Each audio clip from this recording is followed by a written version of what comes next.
Sampurasun para wargi, kembali lagi bersama saya Anggada Mulia dan saya Sylvia Mariam Fauziah dalam program acara Spartan seputar Garut dalam sepekan. Nah, di episode kali ini seperti biasa saya akan mengulas informasi-informasi berkaitan dengan Pemkab Garut. Untuk para wargi pasti penasaran kan? Oke, kita langsung saja. Informasi pertama yaitu mengenai informasi tentang Gabungan Anak Sunda atau GAS beserta sukarelawan lainnya mendirikan Sekolah Sungai Cimanuk di Jembatan Copong, Desa Hurpanggung, Kecamatan Tarogong Kidul. Sekolah ini didirikan seiring dengan terjadinya tumpukan eceng gondok dan sampah yang terbawa dalam aliran Sungai Cimanuk sehingga menambah kesan kumuh di bantaran sungai dan juga jembatan. Pendirian Sekolah Sungai Cimanuk ini terinspirasi pada peringatan Hari Air Sedunia di Yogyakarta tahun lalu. Dengan sekolah ini diharapkan anak-anak sungai menjadi sehat dan tidak lagi menjadi tempat sampah bahkan banjir di musim penghujan. Tahu nggak sih Kang, peringatan Hari Air Sedunia itu ditetapkan pada tanggal 22 Maret tahun 1993 oleh Majelis Umum PBB dan diperingati setiap tahunnya di seluruh dunia termasuk di Indonesia sebagai bentuk kesadaran dan juga upaya pencegahan krisis air global di masa yang akan datang. Nah, untuk temanya sendiri tahun ini mengambil tema Flowing Water yang artinya menghargai air. Karena seperti yang kita tahu, kita sebagai manusia dalam kehidupan sehari-hari itu sangat membutuhkan air ya Kang dalam menjalani kehidupan gitu, baik untuk kesehatan tubuh kita sendiri, baik untuk kebersihan dan juga untuk lingkungan sekitar. Nah, oleh sebab itu para wargi dianjurkan untuk lebih menghargai lagi air. Senada dengan tema tahun ini memiliki makna arti air bagi manusia dan juga nilai sebenarnya air dan juga bagaimana sih upaya untuk menjaga air lebih baik lagi. Karena apabila kita melupakan salah satu dari hal-hal tersebut, maka akan terjadi resiko kesalahan dalam mengelola sumber daya air yang terbatas ini. Pemahaman serta kurangnya perhatian dari masyarakat terkait dengan pentingnya air bersih, sehingga hal tersebut menjadi salah satu ditetapkan Hari Air Sedunia, sekaligus menjadi bagian utama dari Gabungan Anak Sunda untuk menginisiasi sekolah sungai di Kabupaten Garut. Beberapa kegiatan dari sekolah sungai ini yaitu membersihkan sungai, mulai dari batang kayu, sampah plastik, dan lain-lain. Semoga dengan adanya sekolah sungai ini dapat dijadikan media edukasi bagi masyarakat dan meningkatkan kualitas hidup masyarakat. Informasi kedua yaitu Kabupaten Garut saat ini sedang giat-giatnya melakukan deklarasi Open Defecation Free atau ODF di beberapa daerah, salah satunya di Kecamatan Sucinaraja. Camat Sucinaraja, Iwan Trisnadiwan, mengatakan deklarasi ODF ini di daerahnya rencananya akan dilaksanakan tahun 2020 kemarin, namun baru bisa terrealisasi tahun ini. Selain itu, Kecamatan Sucinaraja merupakan kecamatan ke-7 dari 42 kecamatan yang ada di Kabupaten Garut yang telah mendeklarasikan ODF. Nah, perilaku buang air besar atau BABS ini termasuk perilaku yang tidak sehat. Karena tindakan BABS ini itu membuang kotoran atau tinja di lingkungan sehingga mencemari lingkungan mulai dari tanah, air, dan lain-lain. Sehingga hal tersebut menjadi salah satu penyebab tingginya diare di Indonesia. Nah, ngomong-ngomong nih, karakteristik desa yang termasuk desa ODF atau BABS itu yang seperti gimana sih, Teh? Jadi ada banyak Kang karakteristik desa tersebut dikatakan sudah ODF. Nah, ini yang saya tahu ya Kang, mungkin nanti para wargi bisa riset lagi dari sumber-sumber yang terpercaya. Jadi yang pertama itu, masyarakat di daerah tersebut sudah melakukan buang air besar di jamban.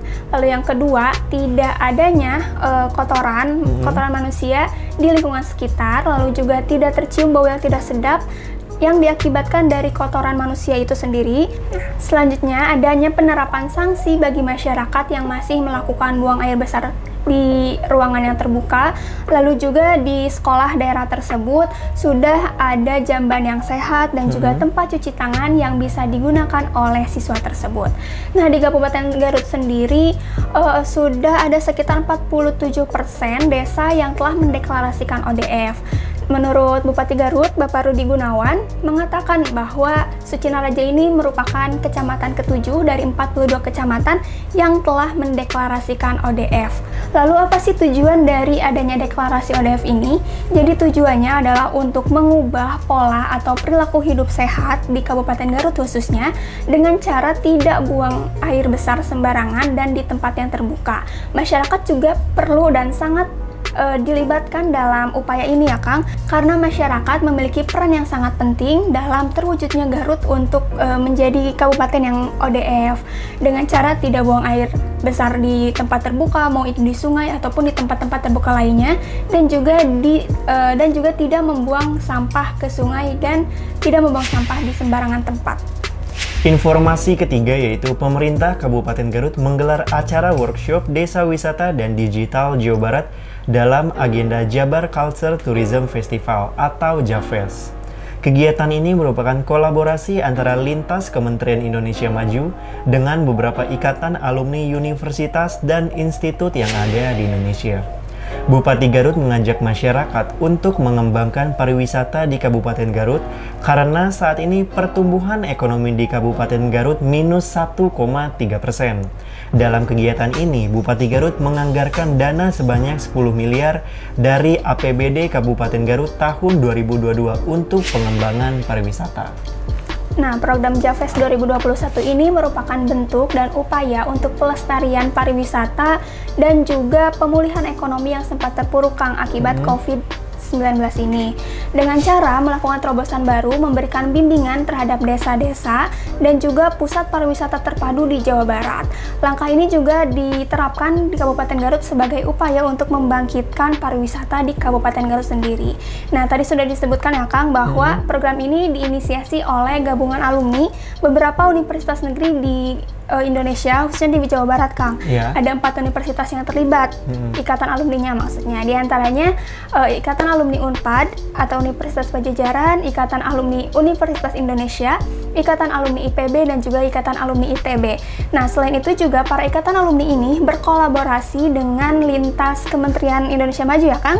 Nah, ternyata Gubernur Jawa Barat Ridwan Kamil juga mengungkapkan bahwa program ini atau kolaborasi ini sesuai dengan apa yang ia harapkan, yaitu menjadikan pariwisata sebagai garda terdepan pemulihan ekonomi di Jawa Barat.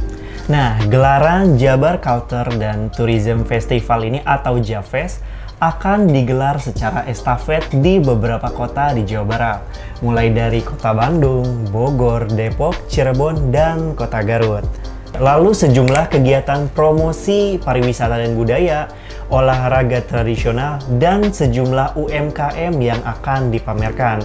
Mengingat kita tahu bahwa Garut ini sebagai Swiss Van Java karena alamnya yang indah, bahkan sering disebut Swissnya Jawa Barat. Semoga digelarnya JAVES ini menjadi titik terang bagi perekonomian Indonesia, terutama di Kabupaten Garut bagi pariwisatanya.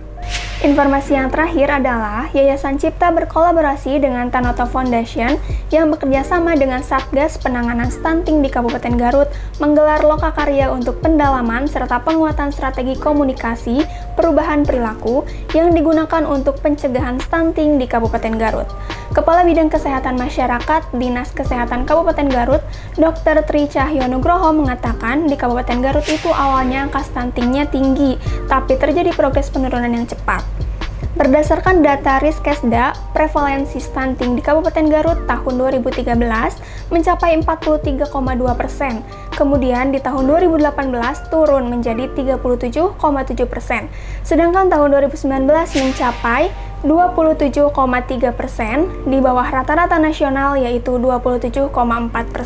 Meskipun mengalami penurunan angka stunting, Kabupaten Garut masih harus tetap bekerja keras untuk bisa mencapai target zero stunting. Nah, stunting adalah masalah kurang gizi kronis yang diakibatkan mengakibatkan karena kurangnya asupan gizi dalam waktu yang cukup lama, sehingga mengakibatkan pertumbuhan pada anak terganggu atau terhambat. Kondisi stunting ini disebabkan oleh beberapa aspek, mulai dari aspek pendidikan bahkan aspek ekonomi. Mungkin hal yang terbesar mengenai stunting ini berada di aspek ekonomi.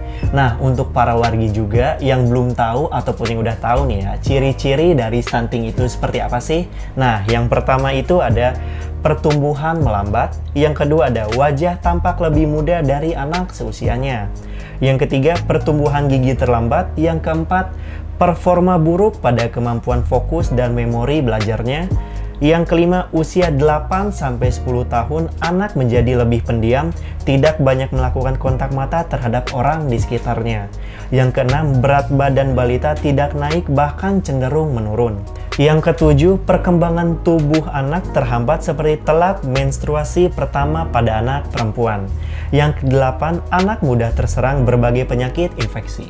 Seperti yang dikatakan oleh Dr. Tria, Kang, bahwa angka stunting di Kabupaten Garut itu sempat mengalami angka tinggi ya di beberapa tahun ke belakang, namun alhamdulillahnya dari tahun ke tahun itu menurun. Namun meskipun menurun, angka stunting di Kabupaten Garut masih harus tetap diupayakan oleh pihak Kabupaten Garut agar mencapai zero stunting. Nah, oleh karena itu, Kang, pencegahan kasus stunting ini perlu perhatian khusus dari berbagai pihak. Tidak hanya sektor kesehatan saja yang harus turun tangan, tapi juga berbagai sektor, khususnya masyarakat, agar Kabupaten Garut menuju zero stunting. Kabar tadi sekaligus menutup acara kita hari ini. Untuk para wargi, jangan lupa follow akun sosial media kami di bawah ini. Saya Anggana Mulia. Dan saya Sylvia Mariam Fauzia. Spartan, seputar Garut dalam sepekan.